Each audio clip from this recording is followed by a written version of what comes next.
Hey, what's up, everybody? Welcome into Tom Curran's Patriots Talk podcast. We are back in snowy Massachusetts. Yes, indeedy duty. I am on the South Coast. We're getting blasted with a little bit of snow on this Tuesday. Phil, how was the ride up to radio today? Not ideal. You get stuck behind four wide salt trucks.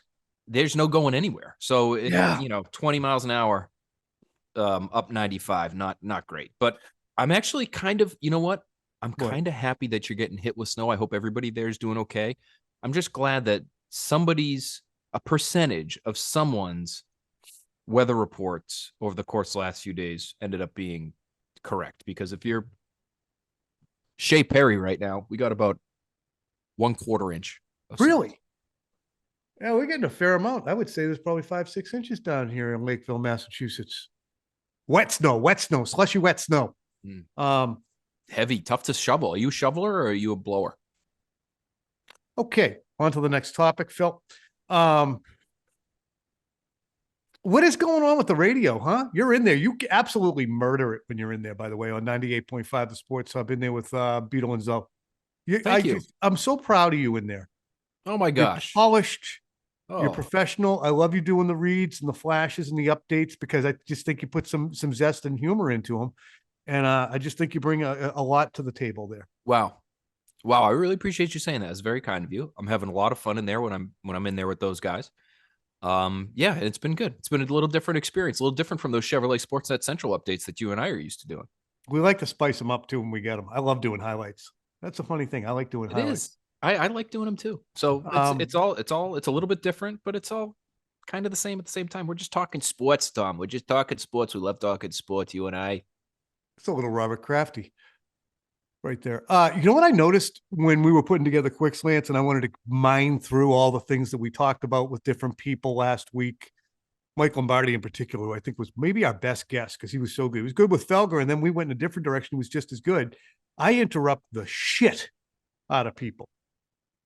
Like, people are making points and talking, and I'm intruding and taking them off their topic. Shut up, Tom.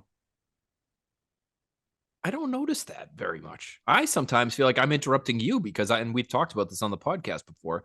It is still, after all these years, sometimes it's hard for me to understand the pacing sometimes. And so I don't want to interrupt you. So I feel like I do that to you. Yeah, I got a herky-jerky tempo. You're like, who would that? I don't know. Hideo Nomo? Are you Hideo Nomo? Andre Miller. Andre Miller was herky-jerky. That's a good one. He was crafty. He was a herky-jerky point guard. He's also just so thick. Oh, man. Yeah, he was. He was a good point guard, though. That huge bucket that he had back there. Ladies and gentlemen, Phil and I have gone around about this, and you've heard it time and time again. But I think Sunday for Phil really seemed to crystallize the point that he's been making about get the guy. Phil is Captain Ahab. The franchise quarterback is his Moby Dick. So we're going to talk about that today because I'm going to make the first point here, and Phil and I are going to counterpoint and have some fun with this. So my ball. Phil, Brock Purdy didn't do a single thing wrong Sunday except be Brock Purdy. The best version of Brock Purdy, too, by the way. 23 for 38 for 255 and a touchdown. No picks, no fumbles, 1 sack. Really poised for a second-year player out of Iowa State, making just his 29th NFL start. I wrote this out, so you're going to have to bear with me, everybody. But he was just a little too Brock Purdy for San Francisco to win, just like Jimmy G was too Jimmy G in 2019. Neither guy is Patrick Mahomes. So, as a result, Phil or others question everything. When laying blame, you don't start with the turnover on the punt or the red zone fumble by McCaffrey. You say, hey, if Purdy was better, faster, more strong-armed, he would have Houdini'd out of that Trent McDuffie blitz on 3rd and 4. Or he would have made downfield throws that backed off the Spagnuolo pressure. You have a better quarterback, and you survived the Mahomesian onslaught. It's that simple. So that's what the big takeaway from Super Bowl 58 seems to be for a team like the Patriots who wants to get back to where it once belonged. I'm still reading. It's cute to talk about building a team and putting down pieces, then dropping in the quarterback. The truth is, even if you all do that perfectly, Godzilla can still come in and stomp on your perfectly built city. So you need to find your own Godzilla. Get this. Mahomes is 15-3 in the playoffs. One of those losses was to Joe Burrow in the 2021 AFC Championship. The other two, Tom Brady. So the point is, go get Tom Brady and you won't get Mahomes. Or you can realize that Patrick Mahomes is a force of nature and you just have to hang on to a tree in 200-mile-an-hour winds and hope it doesn't uproot and your grip doesn't loose. Because there aren't any other Godzillas out there. Phil, you think this Super Bowl reinforced that you have to go find Mahomes. I think you could also argue that if you build it, you can get there with a 7th-round pick like Purdy, or you can get there with an injury-prone, sometimes shaky guy like Jimmy. You get in that arena, you have a chance. You just have to figure out how to hold on to the tree. You got a better chance of holding on to the tree than you do of finding the next Patrick Mahomes, Phil. So it's a great soliloquy that you just had there. Thanks, bud. You're done reading now, just so the people at home that are listening. It says Phil. It says Phil responds. This is where I jump in, according to the script. You think the NFL scripted? Talk about the Tom Carnes Patriots Talk podcast. Here's where I think you may have misunderstood my point, which for the vast majority of your time there, you were spot on. I thought you were going to say for the vast majority, you do that every time we go. No. You and I were in lockstep when you were laying out what my argument is, which is essentially Brock Purdy, I don't think is good enough while he was fine in the game. And while he is, I believe, a good quarterback, he's probably 11th, 12th in the league, somewhere like that. That's a good player. That's valuable, especially on a rookie contract. He's not good enough in the biggest game to win you one because you need your quarterback to do more than what Brock Purdy can do. You don't need another Mahomes. Mm-hmm. You just need something better than Purdy. Meaning this. If you had Josh Allen, let's say it's the good Josh Allen, okay? I know your rebuttal is going to be he's going to throw 3 picks and my team's never going to have a chance. Say you have Joe Burrow. Say you have Lamar Jackson. Say you have Justin Herbert. Does he not make a play or two more because of his physical gifts than Purdy does in a game like that one, surrounded by good talent? I'm saying swap them 1 for 1. Mm-hmm. Herbert's a good example because that guy's never done anything in the playoffs, but I think he's better than Brock Purdy. And if you put him into that game, I think he does sidestep one of those pressures, or I think he shrugs one of them off. And I think he makes the first guy miss. And I think his arm is stronger. Sorry. Interrupting like a his arm is stronger. And so maybe even in some of those pressure situations, Tom, he can just start to backpedal and throw off his back foot and still laser one in to a guy who has a very small window with which to catch your attempt. So that's all I'm saying. You don't need Mahomes to beat Mahomes. You need something better than Purdy and a good roster, though, probably, to beat Mahomes. All right. And that is not a slight to Purdy. It's just that is what it is. I don't think he is physically talented enough to do everything you need the quarterback to do in the biggest situations in a big football game. Purdy, I would say you give him a 93. If it was a test, I'd give him a 93. In that Super Bowl game? Yeah, for ringing all out of Brock Purdy that he could. I think it's a 93. I think I give him a 93 for what he did.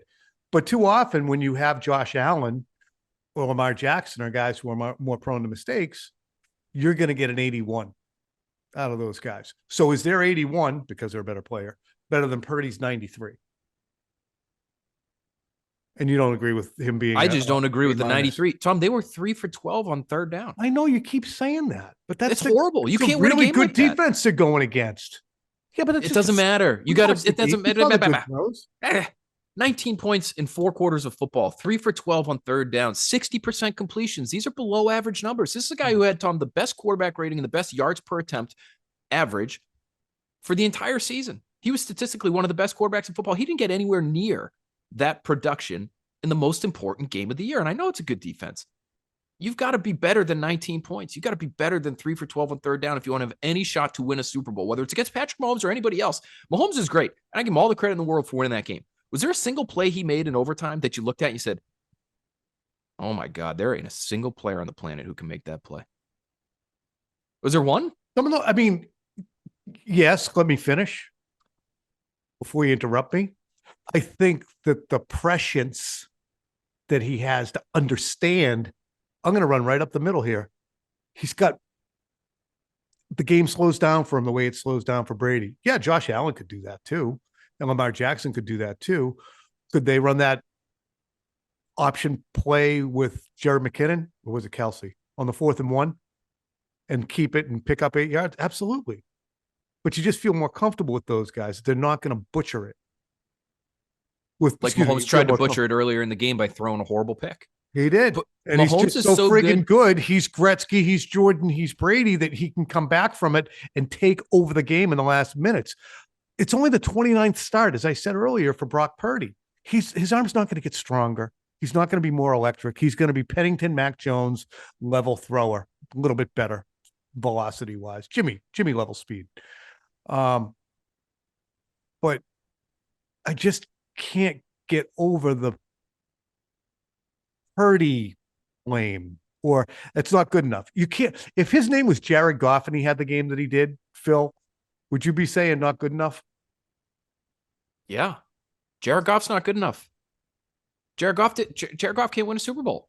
He hasn't done it yet. Not a lot of guys win Super Bowls. Josh Allen hasn't gotten to one. And these are the guys who we're talking about great quarterbacks. So I just think go ahead. So as I have here on the script, so what's Tom's point? My point is, would Mahomes be Mahomes if he wasn't with Andy Reid and hadn't come in behind Alex Smith? Would Brady have been Brady if he wasn't with Bledsoe and with Bill? Mahomes went to a playoff team. Just to remind folks, the Chiefs had the 27th selection in 2017. They traded up to 10 because they had the wherewithal to do it. They traded up to 10 to get Mahomes. They used that first round pick in 2017, a third round pick in 2017, and a first round pick in 2018 to do that.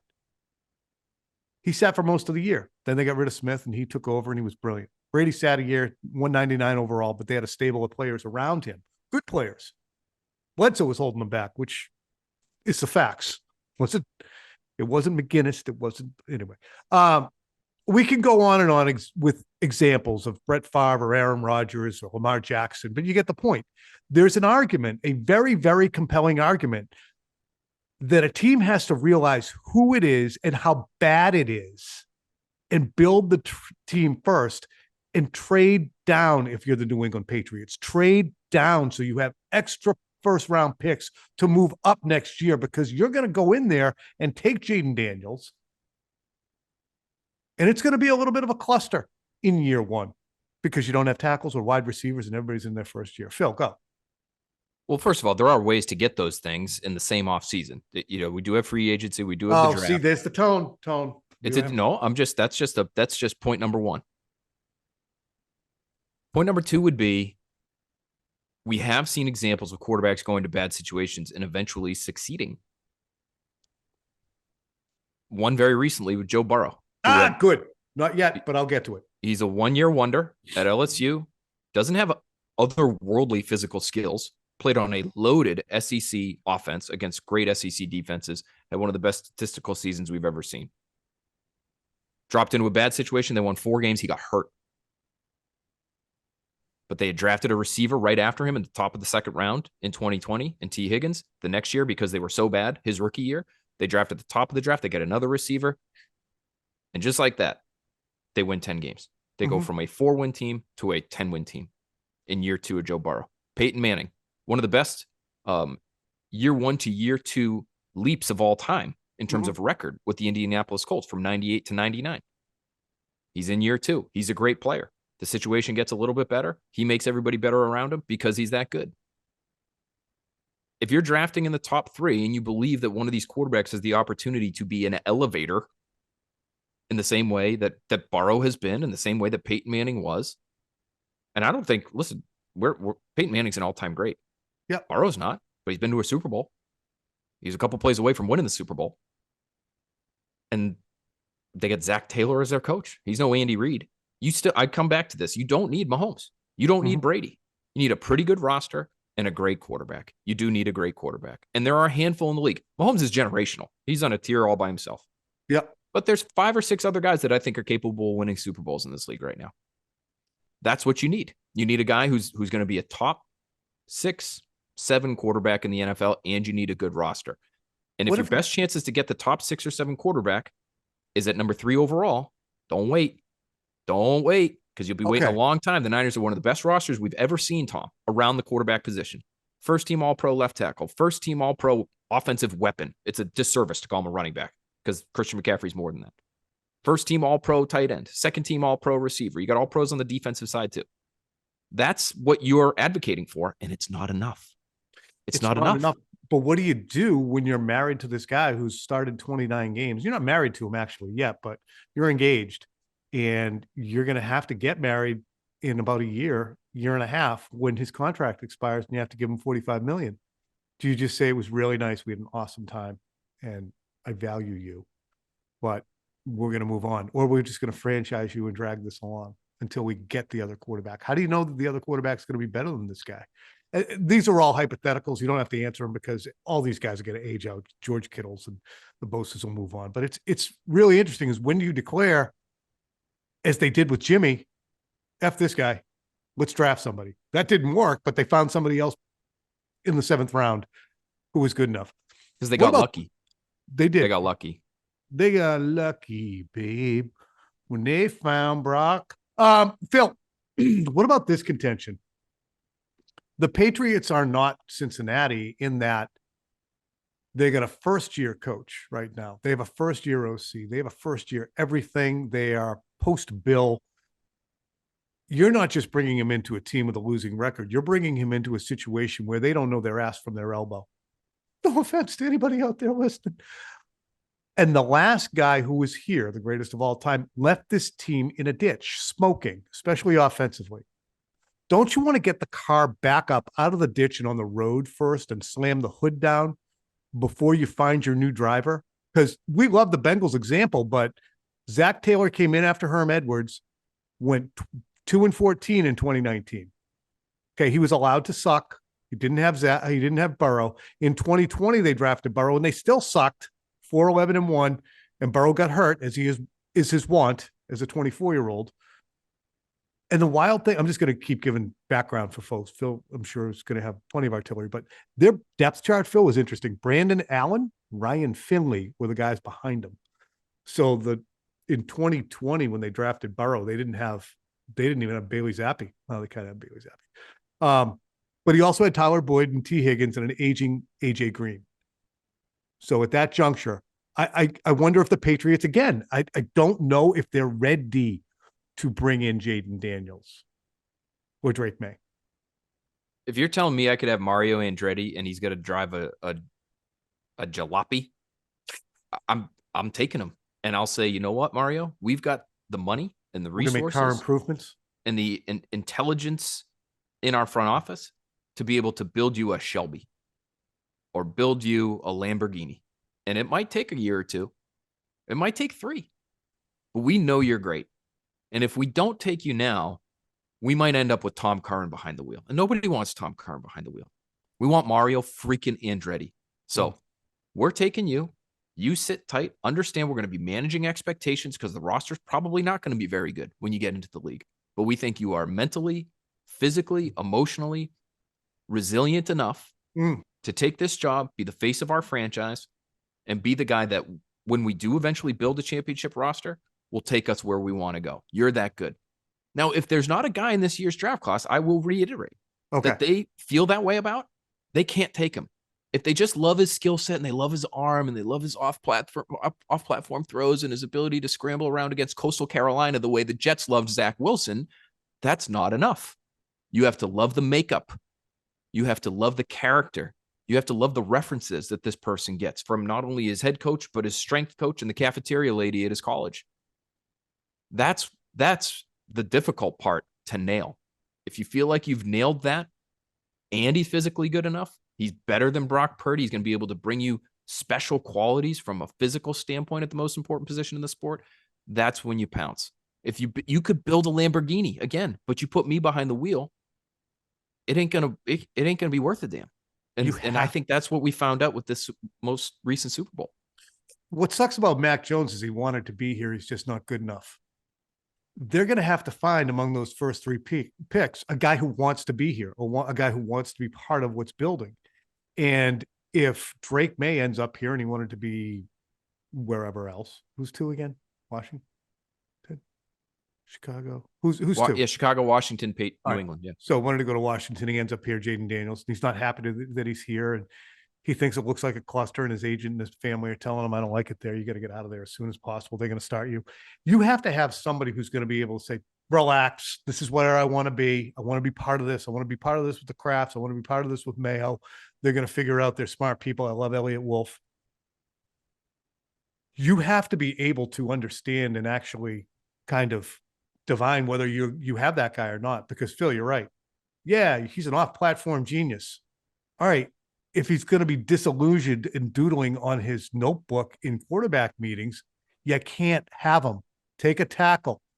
Take Marvin Harrison. Trade down and take a tackle and a wide receiver and load up on picks. But you're right. I'm kind of drifting here, but would you say that mental makeup, resilience are almost as important as arm talent when we're talking? Okay, they all baseline pretty elite, but if you're not elite with the resilience and buy-in, it's a deal breaker. 100%. And I think you can help support a player in their pursuit of being resilient.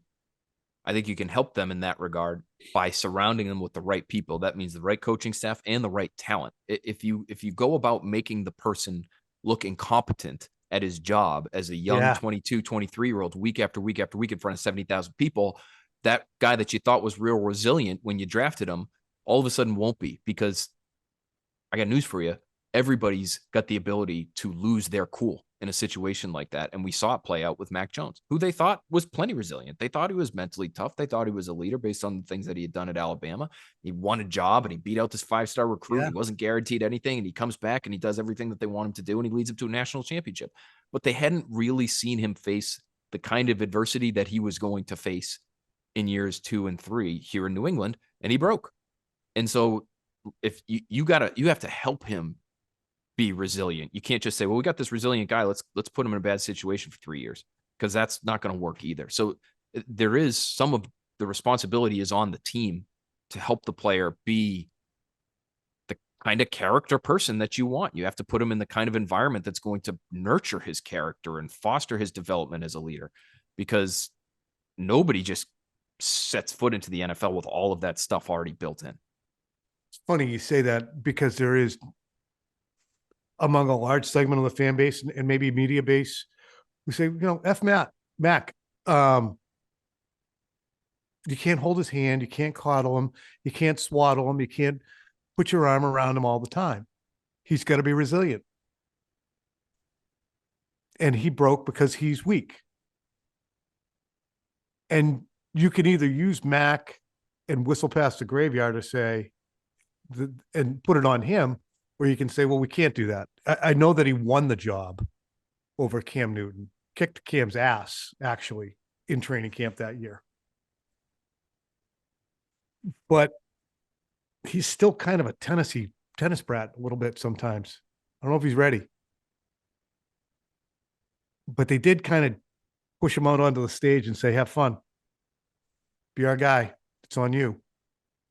It undeniably happened. And Bill did it in 2022 in July and was happy to do it. If Mac had not cracked If Matt didn't crack and start calling people and bitching and becoming outward with his displeasure, I wonder how much more support Bill would have given him. Instead of saying, F this kid, he ain't the right, he's not our guy. He doesn't have the belly for it. I wonder. They'd probably both still be here. It's a great question. And Tom, if they find out that whoever's available to them at 3 overall with these top 3 quarterbacks that we're all talking about doesn't have those qualities, if in all of their scouting, all their research on these guys, if that guy doesn't exist in Caleb Williams, Drake May, Jaden Daniels, then I'm 100% with you. Then you're almost forced into the plan that you're talking about where you build the car first. Mm-hmm. It's what the Chiefs did. When the Chiefs were in the Patriots position in 2013, just over a decade ago now, they were starting with a new head coach, although he wasn't new to the profession. He was new to them, and Andy Reid. Yep. And they had the number 1 overall pick. But it wasn't they deemed a great quarterback class. And so they took a tackle at 1 overall. And he ended up just being sort of okay. Eric Fisher. Yeah. Yeah. He started a bunch of games for him, but he was never, a Hall of Fame level tackle, what you're hoping for when you draft number 1 overall like that. But they said, what are we going to push it all in the middle of the table for a quarterback in this quarterback class? It sucks. We're not doing that. So they got a guy in free agency and Alex Smith. Again, like you have to know this stuff now. Free agency starts in a month for the 2024 Patriots. Mm-hmm. So if their research right now is telling them, yeah, you're almost better off with Spencer Rattler in the 4th than you are with Drake May at 3 or Matt Pratt. Yeah. Then okay. Well, now you're in for the long haul. And this is a long-term build. And you're going to go get a veteran quarterback who might actually cost you a good chunk of change because you want to be competitive in the meantime. But year after year after year from 2025 moving forward, you're going to be looking for the guy, the way the Chiefs were looking for the guy and eventually found him in 2017. Sweet Jesus. Do you know what I'm saying? Sweet Jesus too? That it took the Chiefs 4 years to find the quarterback that they loved while they knew they were sort of in a bridge situation with Alex Smith. The 2013 quarterback draft class. Was that life was made very easy for them? Christian Ponder? No. EJ Manuel. Oh. Taken 16th overall. 18 career starts. Gino. 39th overall. Mike Glennon. 73rd. Matt Barkley. 98th. Ryan Nassib. 110. Tyler Wilson, of course. 112. Landry Jones. Brad Sorensen. Zach Dysert. BJ Daniels. And Sean Renfrey at 249er. God. It's not a real player among the bunch there. God. And that's why, again, I think it's a pretty good case for if you think the guy's there now, because what if next year's draft class of quarterback looks a little bit like that one, Tom? Or what if it's even the next year's? 2014 is not much better. 2014, the first quarterback taken in 2014 was Johnny Manziel, 22 overall. Teddy Bridgewater, your guy, went at 32 overall. Not a bad player. But then it was Derek Carr and Jimmy Garoppolo in the 2nd round. That's not a great quarterback class. So you're just gonna wait another year now? Yeah, you're right. And then again and again, maybe?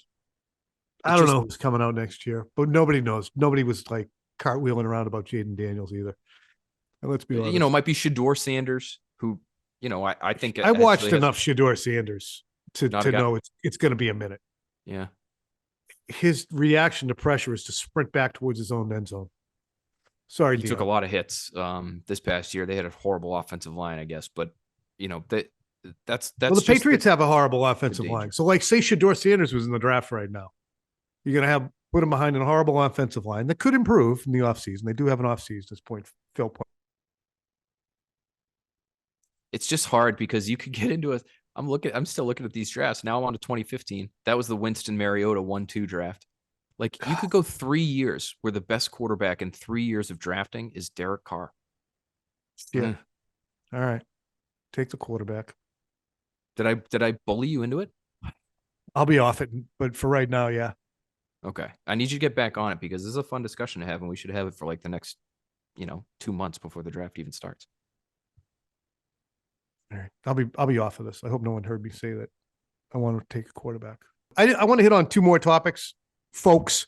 Later in the week, the Dynasty, Apple Plus series, 10-episode series on the Patriots, tracking Kraft, Belichick, and Brady from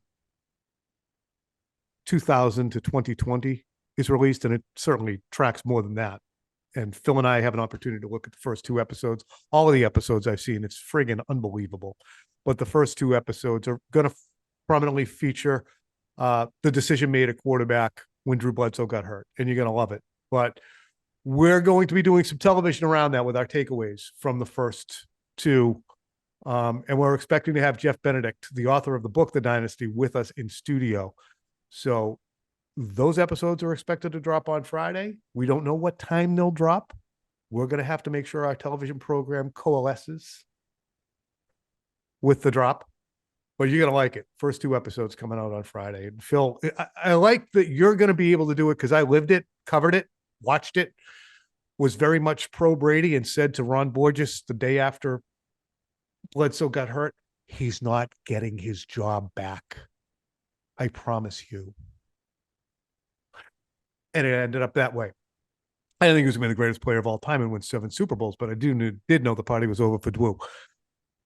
I can't wait till your fresh eyes are on this. What do you look forward to about those episodes from your vantage point as somebody who was 8 when Kraft bought the team? 7? Yeah. Yeah. I mean, it is going to be fun to relive it and just re-experience everything, because it was initially as a fan. I was a huge, huge Patriots fan, having grown up in the area. And I was a sophomore in high school when they won their first Super Bowl. And I didn't start covering the team until 2011. So 10 years into Brady's tenure in New England. Really very lucky to have been able to cover the second half of that thing and see a whole second dynasty really come together. But all of that stuff, because I do remember consuming it as a fan. I do remember all the back and forth between Brady and Belichick, or Brady and Bledsoe, and who would play in the AFC Championship game, and is Drew actually going to start in the Super Bowl, and Bill Belichick at the podium back then, because that was really kind of right in the heart of my most intense, I would say, fan experiences. I was of that age. I could watch the game with my buddies. Period.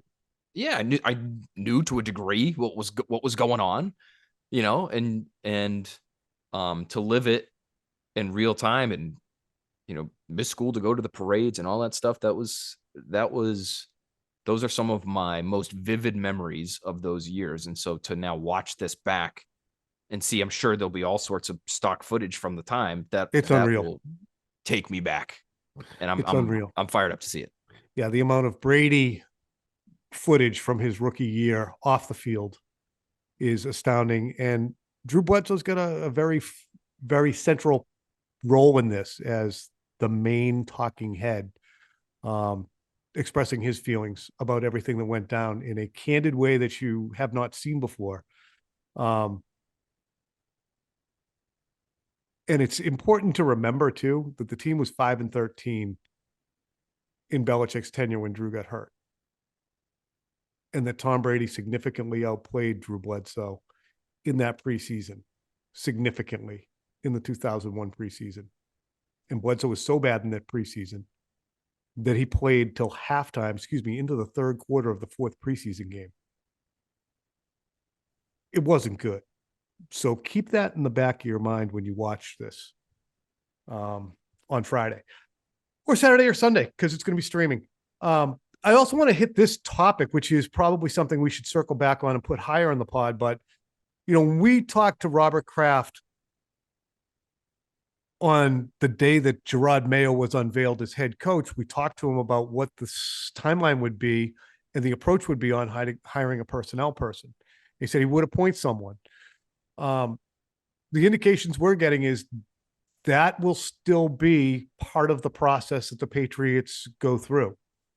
They will appoint someone. They have not gone through any kind of a search yet.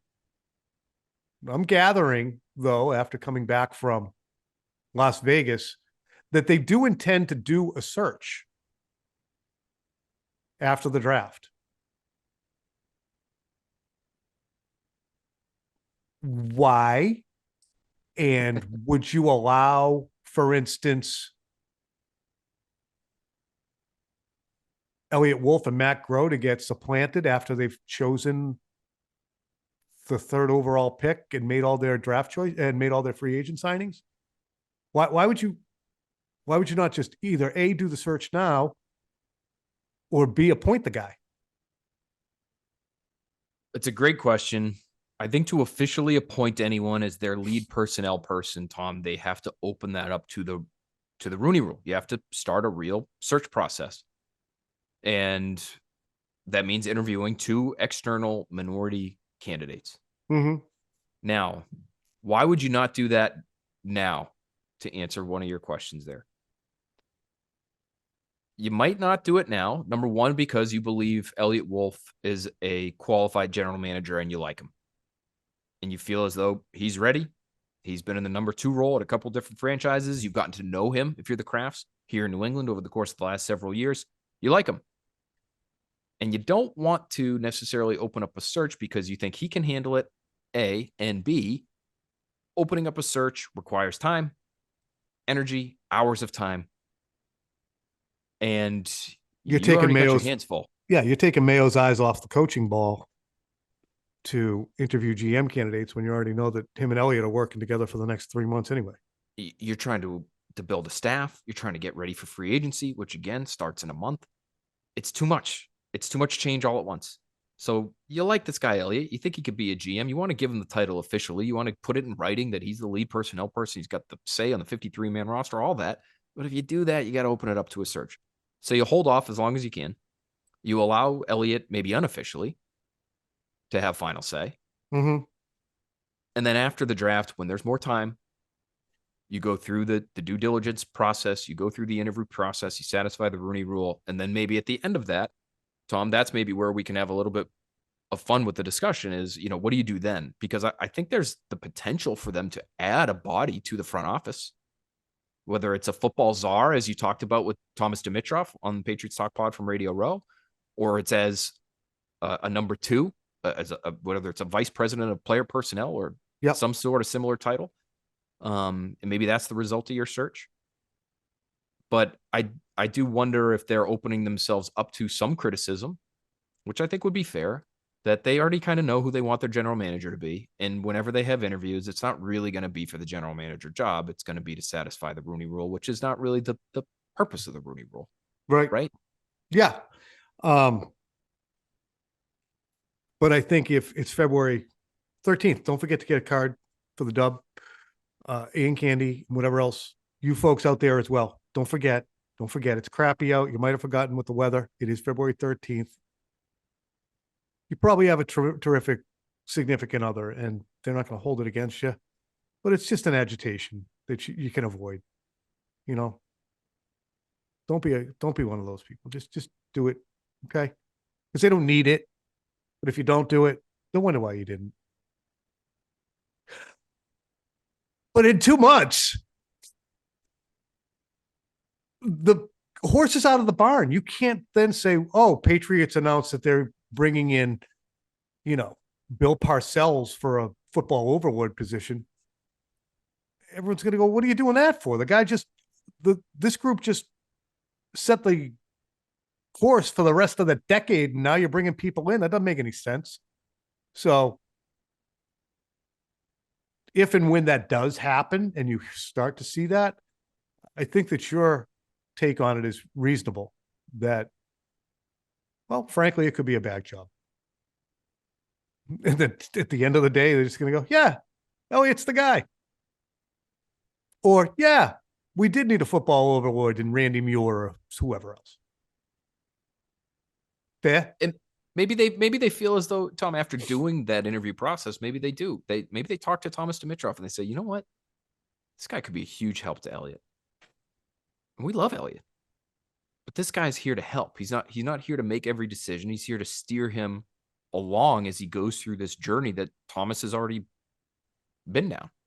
And so maybe that's the decision. Maybe it's someone just really knocks their socks off through the process. And even if they don't install them ahead of Elliott, it would be I don't know. to work in conjunction with, So yeah, but what if that guy comes in and goes, well, first things first, you never should have taken Jaden Daniels. You should have traded down, like Curran said. Should have done exactly what Tom Curran said. Now you're at loose ends. You're already sideways with your new guy. And that to me is why you're going to look at this when this interview process perhaps starts. The Patriots start looking at candidates post-draft and say, why did you do this? Why did you do this already? That's you would hope to have that ironed out during the interview process, wouldn't you? Hey, what'd you think? What'd you think of what we did? It's pretty cool, huh?